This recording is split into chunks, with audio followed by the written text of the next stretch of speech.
6 फरवरी 2023 दिन सोमवार है। Welcome back to clean news MP. चलिए देखते हैं मध्य प्रदेश की 25 फटाफट बड़ी खबरों को। इससे पहले आप न्यूज को कहां से देख रहे हैं हमें कमेंट में जरूर बताएं। साथ ही वीडियो को लाइक करना बिल्कुल ना भूलें। 80 लाख टन गेहूं खरीदने की तैयारी, आज से होगा पंजीयन। मध्य प्रदेश के किसानों से समर्थन मूल्य पर सरकार इस वर्ष 80 लाख टन गेहूं खरीदेगी।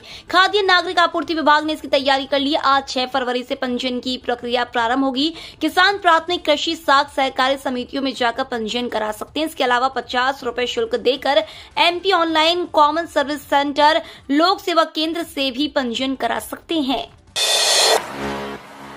8 मार्च से मिलेंगे लाडली बहना योजना के फॉर्म। भिंड में खुलेगा medical college. CM Shivraj Singh Chouhan ने 5 रथों को हरी झंडी दिखाकर मध्य प्रदेश में विकास यात्रा की शुरुआत कर दी है। सीएम शिवराज ने कहा है कि विकास यात्रा का उद्देश्य नए हितग्राहियों को स्वीकृति पत्र प्रदान करना, विभिन्न योजनाओं का लाभ देना, पहले के हितग्राहियों से संवाद स्थापित करना और छूटे हुए हितग्राहियों का नाम जोड़ना है।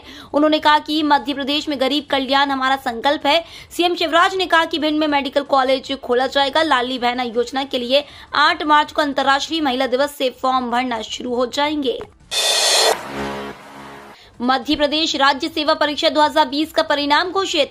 मध्य प्रदेश राज्य सेवा परीक्षा 2020 का परिणाम घोषित कर दिया गया है। मध्य प्रदेश राज्य लोक सेवा आयोग ने राज्य मुख्य सेवा परीक्षा 2020 के लिए विज्ञापन जारी किया था। यह परीक्षा जिला मुख्यालय इंदौर, भोपाल, जबलपुर, ग्वालियर, छिंदवाड़ा, रतलाम, सतना, शहडोल और बड़वानी केंद्र पर आयोजित की गई थी। सीयूईटी में 300 सीटें कम, यूजीपीजी से हटाए 8 course. Common university entrance test में देवी अहिल्या विश्वविद्यालय ने पाठ्यक्रमों की संख्या कम कर दी। इसमें 4 यूजी, 4 पीजी सहित 8 कोर्स बाहर किए तो 3 अन्य बीए कोर्स को जोड़ दिया है। पिछले साल जहां 45 कोर्स में विद्यार्थियों को दाखिला दिया था, पर इस बार 40 कोर्स के लिए प्रवेश परीक्षा होगी। इस वजह से सीयूईटी की करीब 300 सीटें कम हुई हैं। हालांकि इसका असर काउंसलिंग पर इसलिए नहीं पड़ेगा क्योंकि इन पाठ्यक्रमों में प्रवेश लेने को लेकर विद्यार्थियों की कम रुचि रहती है। वैसे इस बार सीयूईटी में रजिस्ट्रेशन के लिए नेशनल टेस्टिंग एजेंसी फरवरी के अंतिम सप्ताह से प्रक्रिया शुरू करेगा।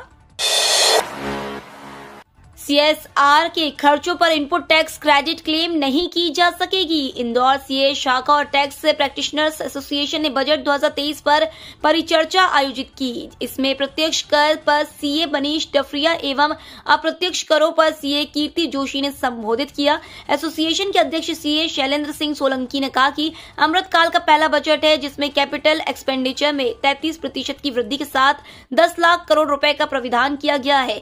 बजट की बड़ी बात यह है कि इसमें खर्चों और सब्सिडी की कटौती के साथ राजकोषीय घाटे को 4.5% रखने का लक्ष्य रखा है। यह स्वागत योग्य है। नगर निगम सड़क किनारे से शीघ्र हटाएगा बेच मैकेनिक शॉप। हाई कोर्ट के पूर्व निर्देश के पालन में नगर निगम जबलपुर की ओर से अभिवचन दिया गया कि अवैधानिक व अनुचित तरीके से सड़क किनारे स्थित garage, motor mechanic shop, workshop और रिपेयर शॉप को जल्द से जल्द हटा दिया जाएगा। मुख्य न्यायाधीश रवि मलिमठ व न्यायमूर्ति विशाल मिश्रा की युगल पीठ ने नगर निगम के उक्त के अभिवचन को अभिलेख पर लेते हुए जनहित याचिका का पटाक्षेप कर दिया। हाई कोर्ट ने जनहित याचिकाकर्ता को इस बात की स्वतंत्रता दी है कि यदि भविष्य में इस तरह की अनुचित गतिविधियां होती है तो वह नगर निगम को इस संबंध में शिकायत करने स्वतंत्र होगा। मध्य प्रदेश में वर्ष 2025 में शुरू होंगे 6 मेडिकल कॉलेज, बढ़ेंगी एमबीबीएस की 900 सीटें। मध्य प्रदेश में वर्ष 2025 से 6 नए मेडिकल कॉलेज शुरू करने की तैयारी है। इन कॉलेजों में एमबीबीएस में प्रवेश की स्वीकृति के लिए चिकित्सा शिक्षा संचालनालय की ओर से जुलाई 2024 में राष्ट्रीय आयुर्विज्ञान आयोग को आवेदन किया जाएगा। यहां से स्वीकृति मिली तो सभी कॉलेजों में मिलाकर एमबीबीएस की 900 सीटें बढ़ जाएंगी। हर कॉलेज में 150 सीटें होंगी। इसके पहले वर्ष 2024 से सतना में मेडिकल कॉलेज शुरू करने की तैयारी है। इसके लिए एनएमसी को आवेदन किया जा चुका है। बता दें केंद्र सरकार ने वर्ष 2020 में इन कॉलेजों को खोलने की अनुमति दी थी। हर कॉलेज के लिए 325 करोड़ रुपए का बजट है। इसमें 60% राशि केंद्र और बाकी राज्य सरकार को मिलाना है।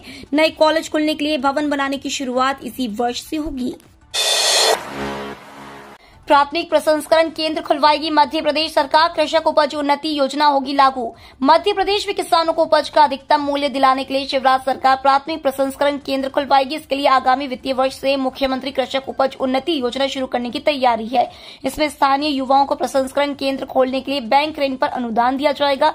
इसके साथ ही नरवाई प्रबंधन के लिए भी योजना शुरू की जाएगी। दोनों योजनाओं के लिए वर्ष 2023-24 के बजट में 50 करोड़ रुपए का प्रावधान किया जाएगा।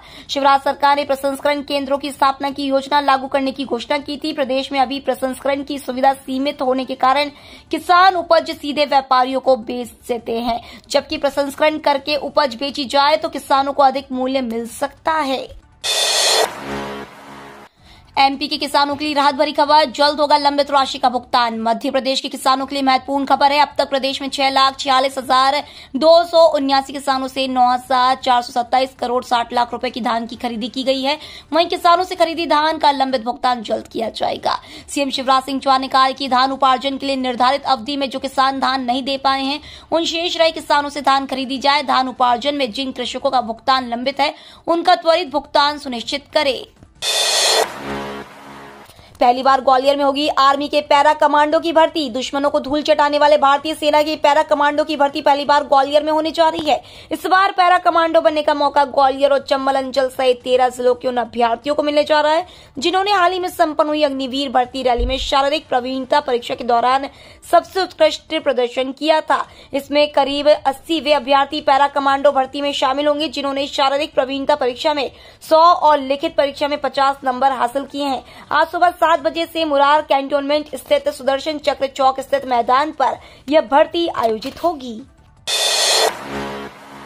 अग्निवीरों की भर्ती फिर होगी। 10 से 17 फरवरी के बीच जारी होगी अधिसूचना। अग्निवीर बनकर देश सेवा का सपना देख रहे ग्वालियर और चंबल अंचल के हजारों युवाओं के लिए खुशखबरी है। अब फिर से अग्निवीरों की भर्ती होने जा रही है। 10 से 17 फरवरी के बीच इसकी अधिसूचना सेना मुख्यालय से जारी हो जाएगी। इस बार खास बात यह है कि अब जो अग्निवीरों की भर्ती होगी वह नई भर्ती प्रक्रिया के तहत होगी। इसमें पहले लिखित परीक्षा होगी। इसके बाद चयनित अभ्यर्थियों को ही शारीरिक प्रवीणता परीक्षा के लिए प्रवेश पत्र जारी होंगे। अगर आप भी अग्निवीर बनकर देश सेवा का सपना देख रहे हैं तो लिखित परीक्षा की तैयारी शुरू कर दीजिए, क्योंकि अधिसूचना जारी होने के बाद अप्रैल से मई के बीच लिखित परीक्षा आयोजित हो सकती है। राष्ट्रीय जल पुरस्कार की 4 श्रेणियों में इंदौर शामिल। इंदौर में जल संरक्षण और भूजल स्तर बढ़ाने की दिशा में होने वाले कार्यों को देश भर में सराहा जाने लगा है। जल शक्ति मंत्रालय से दिए जाने वाले 4थे राष्ट्रीय जल पुरस्कार में इस बार 4 श्रेणियों में इंदौर में हुए सर्वश्रेष्ठ कार्यों को रखा गया है। इंदौर नगर निगम को बेस्ट अर्बन लोकल बॉडी, सर्वश्रेष्ठ जिला, सर्वश्रेष्ठ ग्राम पंचायत और जन जागरूकता अभियान में सीका स्कूल को शॉर्ट लिस्ट किया है। अब अगले सप्ताह इन कार्यों का सत्यापन करने टीमें आएंगी। उनकी रिपोर्ट के आधार पर समारोह में पुरस्कृत किया जाएगा। प्रसव के लिए मध्य प्रदेश के सरकारी अस्पताल देश में सबसे बेहतर। प्रसूताओं को बेहतर उपचार देने के मामले में मध्य प्रदेश के खाते में बड़ी उपलब्धि आई है। राष्ट्रीय स्वास्थ्य मिशन की ओर से प्रसव कक्ष गुणवत्ता बेहतरी के लिए शुरू किए गए लक्ष्य अभियान में प्रदेश को देश में पहला स्थान प्राप्त हुआ है। केंद्रीय निरीक्षण के आधार पर जारी वरीयता सूची में गुजरात दूसरे और महाराष्ट्र तीसरे स्थान पर है।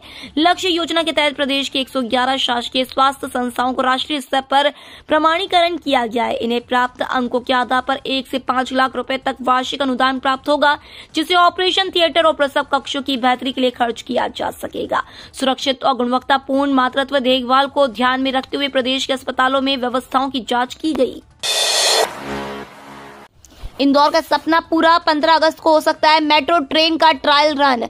15 अगस्त के दिन जब इंदौर में जगह जगह तिरंगा लहराएगा, उसी दिन शहरवासी पहली बार मेट्रो ट्रैक के प्रायोरिटी कॉरिडोर पर 5.5 किलोमीटर हिस्से में मेट्रो ट्रेन को चलते देखेंगे। मेट्रो रेल कॉर्पोरेशन ने इसके लिए तैयारी तेज कर दी है। ट्रैक बना रहा सिविल विभाग अप्रैल से सिस्टम विभाग को साइट हैंडओवर कर देगा। इसके बाद बिजली और नेटवर्क से जुड़े काम होंगे। मई के अंत से कोच मिलने शुरू हो जाएंगे। मेट्रो रेल कॉर्पोरेशन के प्रबंध संचालक मनीष सिंह ने मेट्रो प्रोजेक्ट का निरीक्षण और इसके बाद सांसद शंकर लालवानी के साथ मिलकर निर्माण प्रगति की समीक्षा की। प्रेजेंटेशन के माध्यम से सांसद को प्रोजेक्ट की प्रगति के बारे में विस्तृत रूप से बताया गया। हाथ से हाथ जोड़ो अभियान से विकास यात्रा का जवाब देगी कांग्रेस। शिवराज सरकार द्वारा रविवार से प्रारंभ की गई विकास यात्रा का जवाब कांग्रेस हाथ से हाथ जोड़ो अभियान से देगी। इसमें होने वाली पदयात्रा के दौरान महंगाई, बेरोजगारी, अनुसूचित जाति जनजाति वर्ग पर हो रहे अत्याचार, महिला अपराध, पिछड़ा वर्ग के हितों की अनदेखी, कर्मचारियों की समस्याएं, भ्रष्टाचार सहित अन्य मुद्दों को उठाकर सरकार को घेरा जाएगा। साथ ही यह भी बताया जाएगा कि कमलनाथ सरकार ने जनहित में जो निर्णय लिए थे उन्हें भाजपा सरकार ने बंद कर दिया। प्रदेश में कांग्रेस 26 जनवरी से हाथ से हाथ जोड़ो अभियान चला रही है। इसमें भाजपा सरकार की कथित असफलताओं को जनता के बीच रखा जाएगा। पार्टी के उपाध्यक्ष जेपी धनोपिया ने बताया कि सरकार की नीतियों से समाज का हर वर्ग परेशान है। महंगाई चरम पर है, दूध की कीमतों में वृद्धि कर दी गई है। भोपाल में ओपीएस महासम्मेलन का आयोजन, अनिल मंडलोई को बनाया गया मंत्रालय शाखा का प्रभारी। पुरानी पेंशन बहाली आंदोलन की आंच अब राजधानी भोपाल के सर्वोच्च कार्यालय मंत्रालय वल्लभ भवन तक पहुंच गई है, जिसे लेकर आज बीएचईएल दशहरा मैदान में पुरानी पेंशन के लिए महाकुंभ का आयोजन किया गया, जिसमें राष्ट्रीय अध्यक्ष विजय कुमार बंधु की उपस्थिति में आंदोलन के प्रांतीय अध्यक्ष परमानंद ढेरिया एवं प्रांतीय संरक्षक सुधीर नायक ने पुरानी पेंशन बहाली आंदोलन की मंत्रालय शाखा का प्रभारी अनिल मंडलोई को बनाने की घोषणा की। प्रदेश के कोने कोने से आए हजारों कर्मचारियों ने करतल ध्वनि से इस घोषणा का स्वागत किया। उमा भारती के अभियान का असर, शराब कारोबारी ने दुकान के बाजू में लगाया दूध का स्टॉल। मध्य प्रदेश की शराब नीति के खिलाफ पूर्व मुख्यमंत्री उमा भारती द्वारा शुरू किए गए अभियान से शराब कारोबारियों में दहशत का माहौल है। उन्हें डर है कि कब उमा भारती उनकी दुकान के सामने गौशाला शुरू कर दे। इससे बचने के लिए अब एक शराब कारोबारी ने स्वयं शराब के बगल में दूध का स्टॉल लगाना शुरू कर दिया है। यह पहल जहांगीराबाद स्थित शराब दुकान से की गई है। बता दें कि उमा भारती ने हाल ही में सीएम हाउस में मुख्यमंत्री शिवराज सिंह चौहान से नई शराब नीति को लेकर मुलाकात की थी। इसके बाद भोपाल में 3 दिन का धरना दिया था और कहा था कि मैं नई शराब नीति का इंतजार कर रही हूं। वहीं ओरछा से मधुशाला नहीं गौशाला अभियान की शुरुआत की। विजयवर्गीय बोले, इंदौर नगर निगम के ग्रीन बॉन्ड से इंदौर की जनता को होगा फायदा। स्वच्छता में नंबर 1 इंदौर लगातार नई पहल करता ही रहता है। अभी नगर निगम द्वारा एक और पहल की जा रही है। ऊर्जा संयंत्र के लिए इंदौर नगर निगम ग्रीन बॉन्ड जारी करने वाला है। इससे इंदौर की जनता को भी काफी फायदा मिलेगा।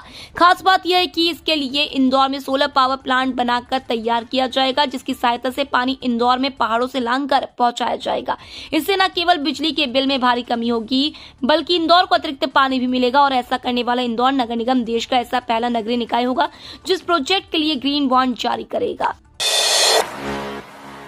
मध्य प्रदेश की बालिका कबड्डी टीम ने तेलंगाना को 46-28 अंकों से हराया। खेलो इंडिया के तहत इंदौर के अभय प्रशाल में रविवार से कबड्डी स्पर्धा प्रारंभ हुई। बालक और बालिका दोनों वर्गों में 8-8 टीमें चुनौती पेश कर रही है। मध्य प्रदेश की बालिका कबड्डी टीम ने तेलंगाना की टीम को 46-28 अंकों से हराया। वहीं बालिकाओं के समूह ए के लीग मैच में हरियाणा ने महाराष्ट्र को 42-25 अंकों से हराया। वहीं बालकों के समूह बी के मैच में उत्तर प्रदेश ने चंडीगढ़ को 64-26 से हराया। पीएफ में पैसा डालते हैं तो हो जाए सावधान, अब इन नए नियमों का पड़ेगा असर। केंद्रीय बजट 2023 पेश करते हुए वित्त मंत्री निर्मला सीतारमण ने गैर पैन मामलों के लिए कर्मचारी भविष्य निधि निकासी पर टीडीएस की दर में कमी की घोषणा की थी।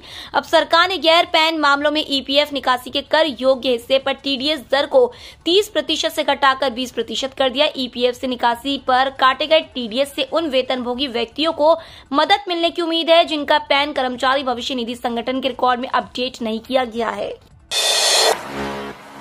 सोने चांदी के दाम में बड़ी गिरावट, ये रहे 14 से 24 कैरेट के लेटेस्ट रेट्स। देश में लगन का सीजन जोरों पर है। ऐसे में अगर आप भी सोना चांदी या फिर इसके गहने खरीदने का प्लान कर रहे हैं तो आपके लिए जरूरी खबर है।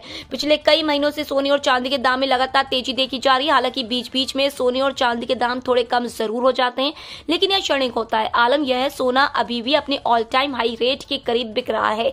फिलहाल सोना 57,000 रुपए प्रति 10 ग्राम और चांदी 59,000 रुपए प्रति किलो के मनोवैज्ञानिक स्तर आंकड़े के ऊपर बिक रहा है। इतने लोगों ने पैन को आधार के साथ किया लिंक, आप भी कर ले वरना होगी बड़ी मुश्किल। कुल 61 करोड़ परमानेंट अकाउंट नंबर में से करीब 48 करोड़ को अब तक यूनिक आइडेंटिफिकेशन नंबर आधार से जोड़ा जा चुका है। 31 मार्च तक ऐसा नहीं करने वाले लोगों को कारोबार और टैक्स संबंधी गतिविधियों में फायदा नहीं मिल पाएंगे।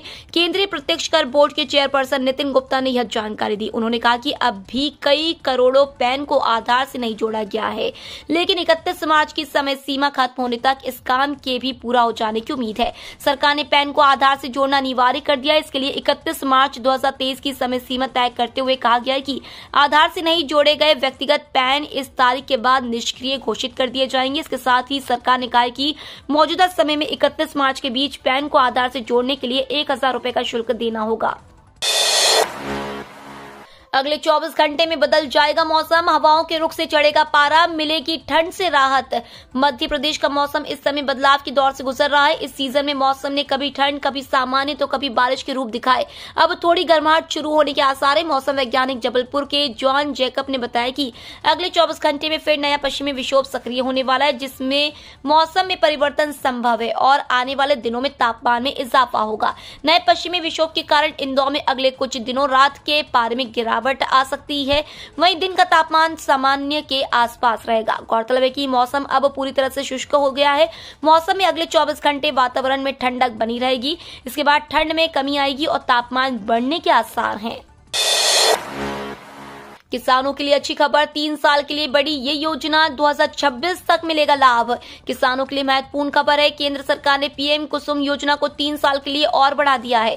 अब किसान इस योजना का लाभ मार्च 2026 तक उठा सकते हैं। इस योजना के तहत किसानों को मुफ्त बिजली और सब्सिडी का लाभ मिलता है। दरअसल पीएम कुसुम योजना की शुरुआत 2019 में मोदी सरकार द्वारा की गई थी।